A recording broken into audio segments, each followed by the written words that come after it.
Hello, good morning, my dear children. Welcome to today's class. Today we are going to continue the unit 10 Food from Field to Table. Journey of a Rice Grain. Do you like stories? Here is a story of a rice grain written by Rima of 4th Standard for the Class magazine. Can we read it? Do you know me? I am the rice grain in your dining table. Do you know how I reached here? I was born in the paddy field in Bastar district of Chhattisgarh. It is the border of Andhra Pradesh.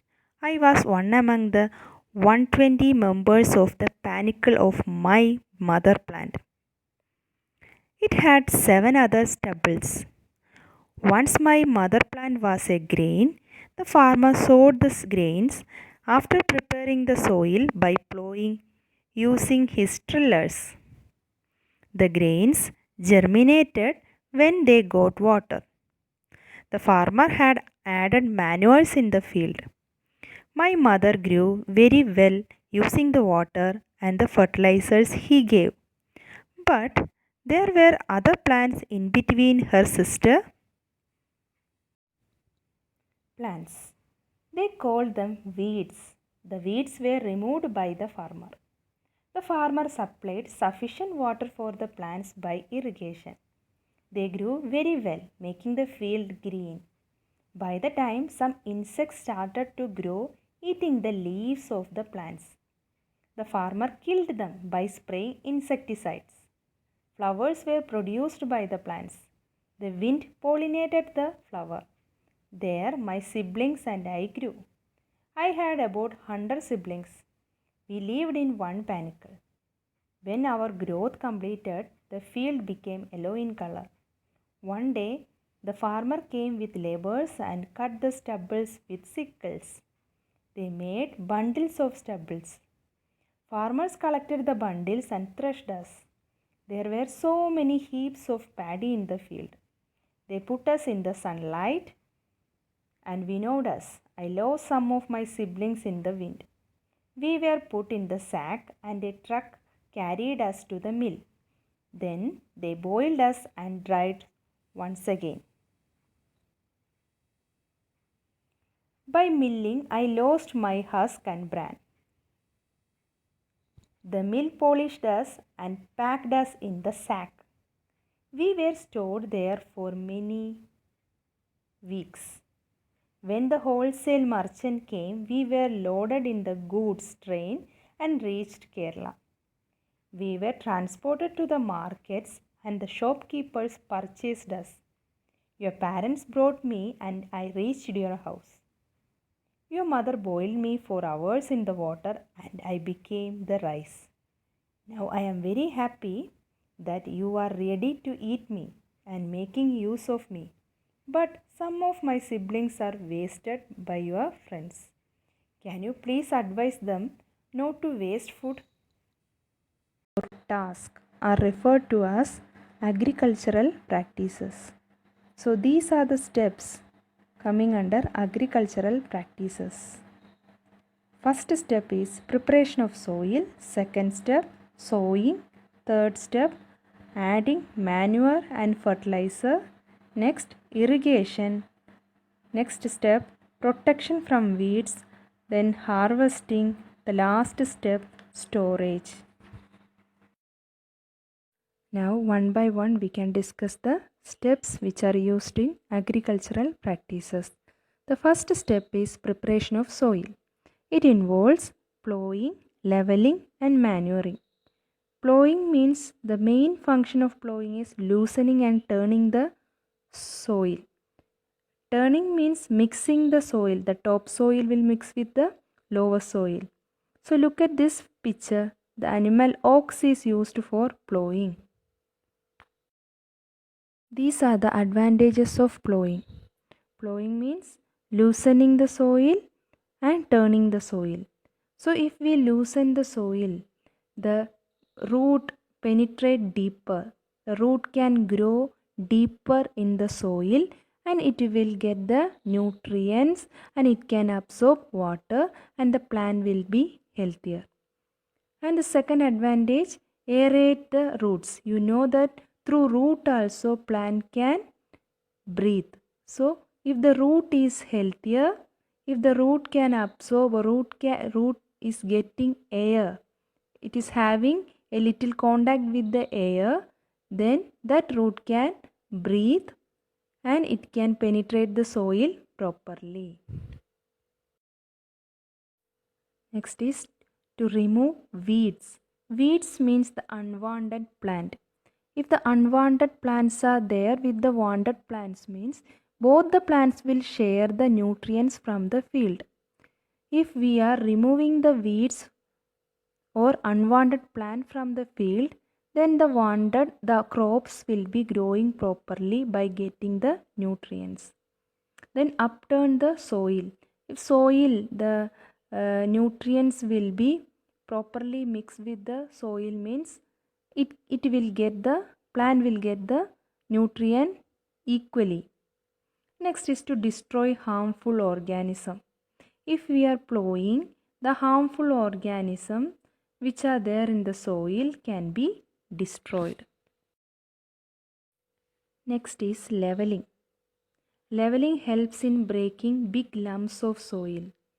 Lumps means particle. So big particles will be broken down by leveling. So soil will be in a same level and it will be prevented by soil erosion. The soil will not be washed away by the water. Then if the soil is in a almost same size means it can absorb water properly. So promote irrigation. Irrigation means supply of water to the field. So when the soil level is proper, the irrigation will be properly maintained and the soil can hold water. The second agricultural practice is sowing. The process of putting seeds in soil is called sowing. Here the very important thing is we need to select the healthy seed. That means high yielding variety HYV is used to select the healthy seed. And it should be healthy seed means we can select healthy seed by putting the seeds in water. If the seeds are sinking in water means it is healthy. If the seeds are floating in water means it will be unhealthy seed. And the high yielding capacity, it will not get the damage first or it will not get the disease first, and the production will be producing more amount of products. So like that high yielding variety seed we need to select. And sowing the seed should be at the right depth. The seed should be covered by the soil. Otherwise, it will be easily visible to the birds. So it can be taken the seed. And next is the proper distance should be maintained between the seed. Then only the seed will get the correct amount of nutrient and the sunlight. Children, you all know the importance of nutrients in our body.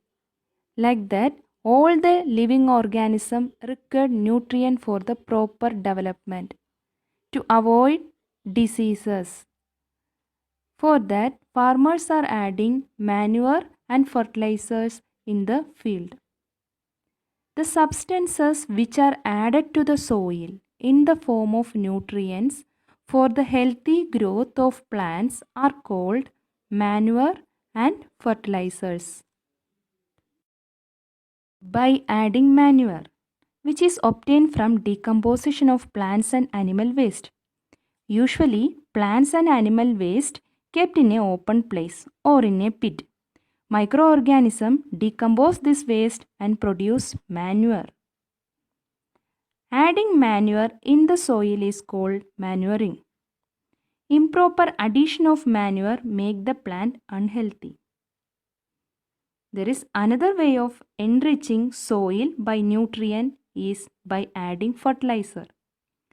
Fertilizer is a chemical substance which is produced in factories, which is rich in particular nutrients.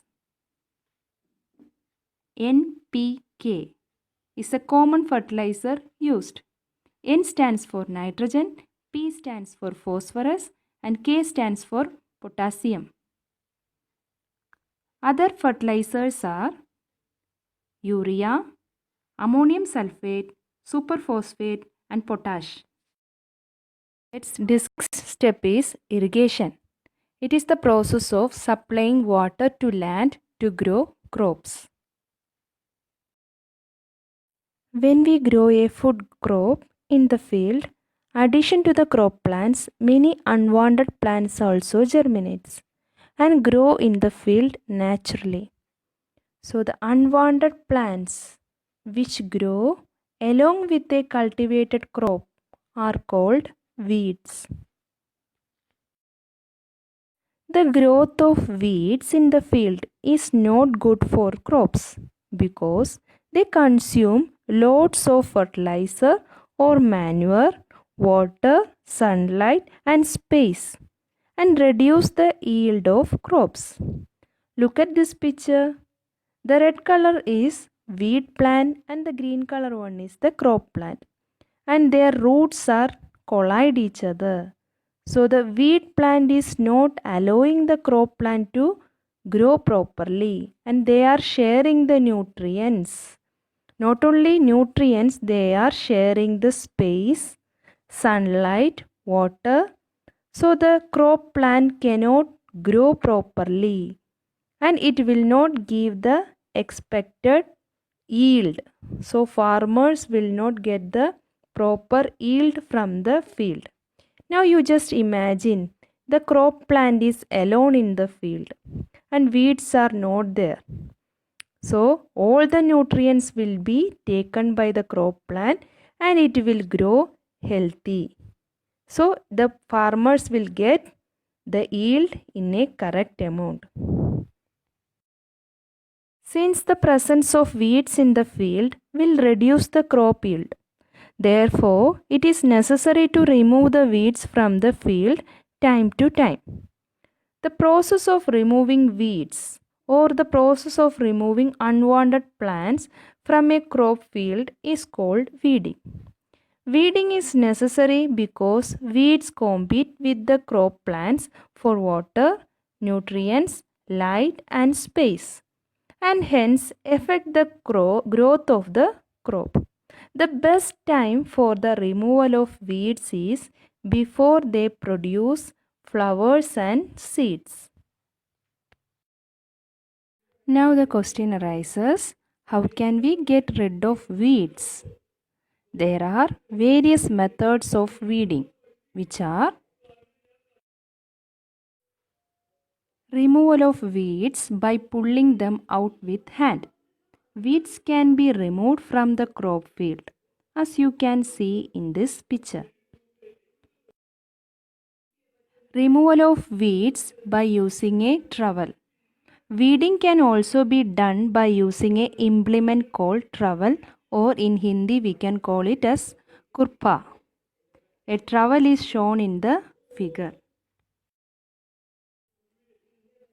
Seed drill is also used to uproot the more number of weeds. In large area, we can depend on seed drills. Do you remember seed drills? Which is used to sow the seeds at equal distance and proper depth, ensuring that seeds get covered with soil and protect from being eaten by birds. The seed drills can be used to remove the weeds. Look at this seed drill. It is not only sowing the seeds but also removing the weeds. Here we can save the time and reduce the number of laborers. Important steps in agricultural practices: preparation of soil, sowing, adding manure and fertilizers, irrigation, protecting from weeds, harvesting, and storage. We have already learned the 5 steps in the agricultural practices. What is the next step after protection from weeds? The next step is harvesting. In this video, we will try to understand harvesting, threshing, and winnowing. The cutting of a crop after it is mature is called harvesting. In harvesting, crops are pulled out or cut close to the ground. It usually takes 3 to 4 months for a cereal crop to mature. Harvesting is either done manually or by a machine. Harvesting is either done manually by a sickle or by a machine called harvester. After harvesting, the grain seeds need to be separated from the chaff.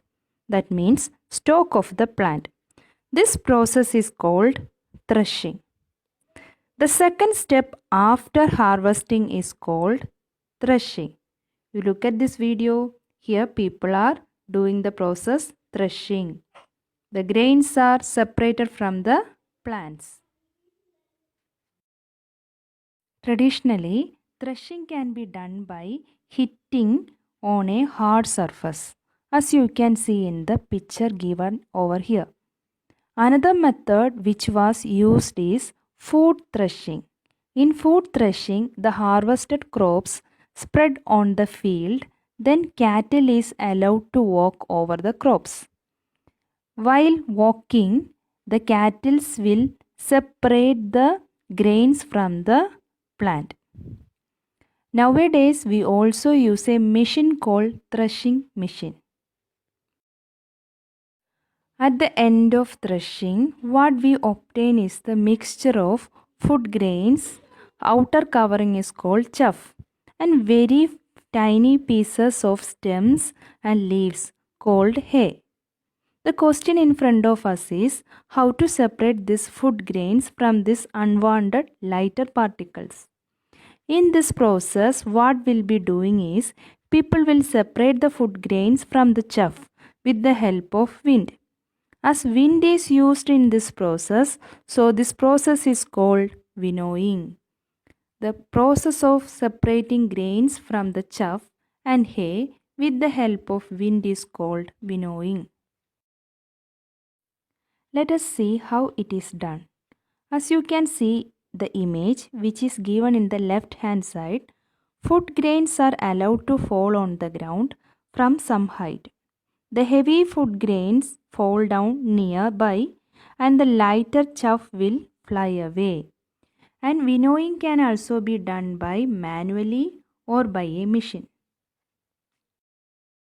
Now we will talk about the very important discovery in the field of agriculture, which is a machine called combine. A combine is a huge machine which can do all 3 processes which we have discussed now: harvesting, threshing, as well as winnowing in one single operation. After cutting the crops from the field, that means after harvesting, now threshing is happening here. Look at the video. Threshing very fast, the threshing process is happening here. The grains are separated from the plant. Along with that, in another part of the machine, winnowing process also will be done. You can see there winnowing with the help of air. Winnowing also happening. After winnowing process, this boy is collecting the grains.